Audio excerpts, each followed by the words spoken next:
Hi Virgo, welcome po sa ating channel. Ito ang yung daily kabay tarot reading for February 9, 2025. Please be reminded kung naka-resonate kayo, comment down. Kung hindi kayo naka-resonate, ibigay niyo po sa iba kasi general reading po ito. This is for you Virgo ngayong February 9, 2025.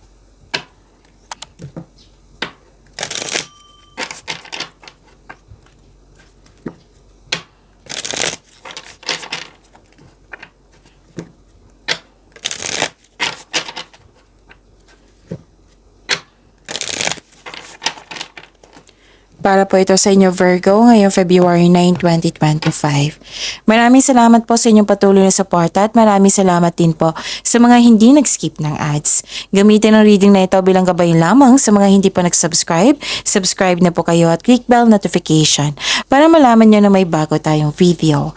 Para sa mga gusto magpa-reading po, may lumabas dyan sa screen nyo ngayon. Panoorin nyo po, sundin ng instruction. Spirit Guide, mga ganap po para kay Virgo ngayong February 9, 2025.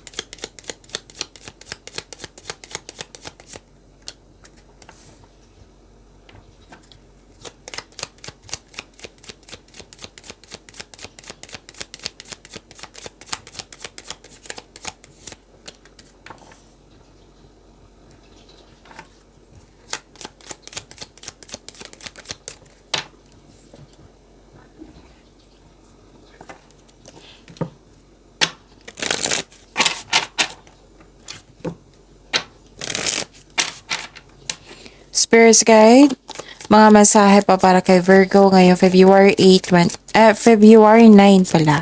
February 9, 2025 para po kay Virgo. Another message po.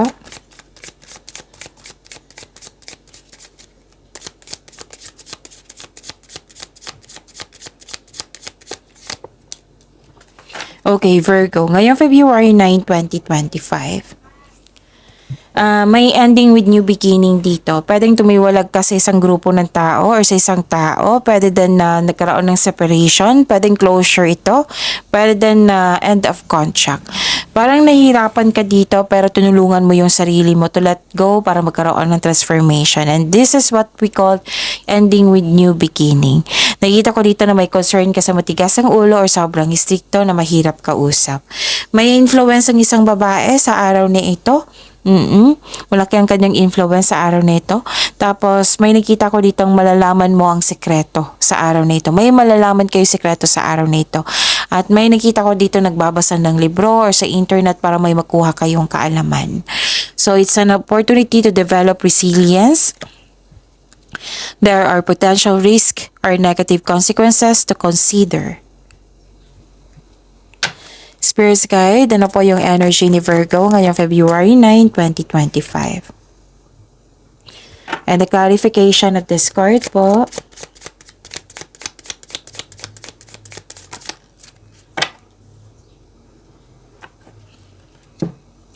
Kung may narinig kayo or may nakita kayong repeating message, meaning to say pinupush ng cards nyo yan kasi ang ilan sa inyo hindi pa binigyan ng atensyon. Na kung maaari din po, bigyan nyo po ng solusyon at aksyon. Remember, Virgo, at the end of the day, alam mo na ikaw lang tao may kakayahan at responsable na gumawa ng sarili mong katotohanan at kinabukasan. So ano yung energy ni Virgo? Nakikita ko dito na nagkaroon po ng hindi kayo makagawa ng desisyon. Pwede yung pinoprotektahan mo ang sarili mo na hindi masaktan dahil sa traumang nangyayari sa nakaraan. Kumbaga guarded ka. Kalma ka pero nakikinig ka sa iyong paligid. Nagkaroon ng pagbalansa dito sa choices ng buhay. Nag-iisip ka muna bago ka magawa ng desisyon para hindi na maulit yung pagkakamali mo dati. So this card asks you to seek help or ask support para makatulong ito sa paggaan ng iyong isipan. Pero the best way kung ikaw mismo yung haharap, nakikinig sa iyong sitwasyon at paggawa sa sarili mong pagkilos. Kasi magbibigay ito ng kaginhawaan ng iyong hinahanap. Okay? Ano pa? Nakikita ko rin dito na nagkaroon po ng may selos, inggit, self-centered na tao. May taong hindi binavalue ang love. May taong, yun nga, This card may be asking you na mag-open up ka sa taong may issues sa'yo without worrying being rejected or judged.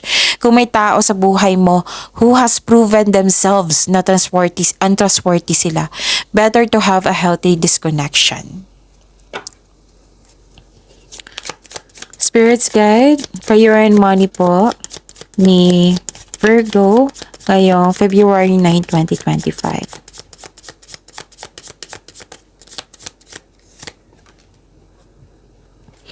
And the clarification of this card po.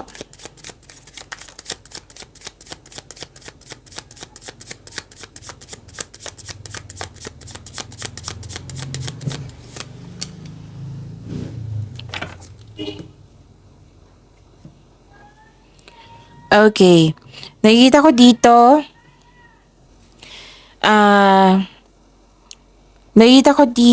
na pwedeng may unexpected visitor kayo or may nag-message sa iyo na naalala mo yung nakaraan. So, the advice is let the memories rest. So, move on. Try something new sa present para may expectation tayong better outcome sa future. Kasi nakikita ko dito na mas naalala mo yung childhood mo, yung nakaraan, nag-iisip ka na mas better pa yung noon kaysa ngayon. May nakita kong ganyan. Nakita ko rin dito na nagkaroon po ng you're slowing down, you're exercising your patience, nagkaroon ng delay, nagkaroon din ng delay sa travel, delay sa hinihintay mo. These delays are divinely timed to highlight an important realization, something you need to recognize bago ka magpatuloy sa iyong gawain. So this lack of movement is reminding you to enjoy the process without being so focused on the outcome. Spirit Guide, Love Life, Self-Love, Partnership, and Romance ni Virgo ngayong February 9, 2025.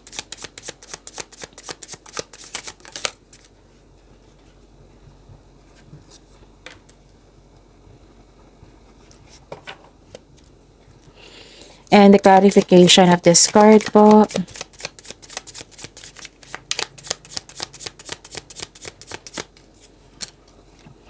Maraming salamat po sa patuloy na tiwala, suporta sa ating channel. At maraming salamat din po sa mga hindi nag-skip ng ads. May sikreto na parating which may be shocking. 2 card na po nagsabi niyan sa oracle cards nyo, sa tarot cards nyo po. May biglaang pagbabago na parating sa inyong relasyon, sa inyong sarili, a sudden change na hindi ka takot mag-let go. Ang darating na pagbabago na ito ay makasuporta sa iyong growth and expansion. So always expect the unexpected. Okay? Ano pa? Nakikita ko rin dito na nagkaroon po ng concern sa matigas ang ulo, obsessive na tao, nawalan kayo ng gana, pwede na nawalan kayo ng gana sa delay, nagkaroon ng hesitation to take an action, so nagkaroon ng disconnection sa isang tao, pwede din nandyan siya pero hindi na kayo nag-uusap. Oo, nagkaroon din ng hesitation. Okay, sa mga single pa, may makilala kang taong very passionate sa gusto sa buhay. Charismatic, masayahin, maaari din ideal type mo ito. Para sa mga relasyon, strong, confident, and compassionate kayo sa isa't isa, well-established and successful sa relasyon. Okay? At may nakikita rin ako dito na nagkaroon ng pag-uusap regarding sa future plan, choices, may ilan sa inyo kakapasok lang ng relasyon, and ilan sa inyo nagpaplano ng travel for a romantic trip. May ambisyon, idea ang gustong gawin. So this card asks you na magawa ng plano para hinaharap po. Mag-ingat lang po sa pagiging mainipin.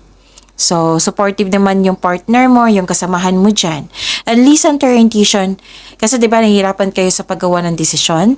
Listen to your intuition and it will guide you sa isang malaking desisyon. So, ang iyong buhay ay patuloy na yumayabong kapag sinunod mo ang isang spiritual path and explore new direction. Okay? So, mag-ingat lang po sa pagiging mainipin. So, yun. At I think nasabi ko na lahat, Virgo. Yun. Pagyamanin niyo po yung blessings sa binigay sa inyo. See you tomorrow.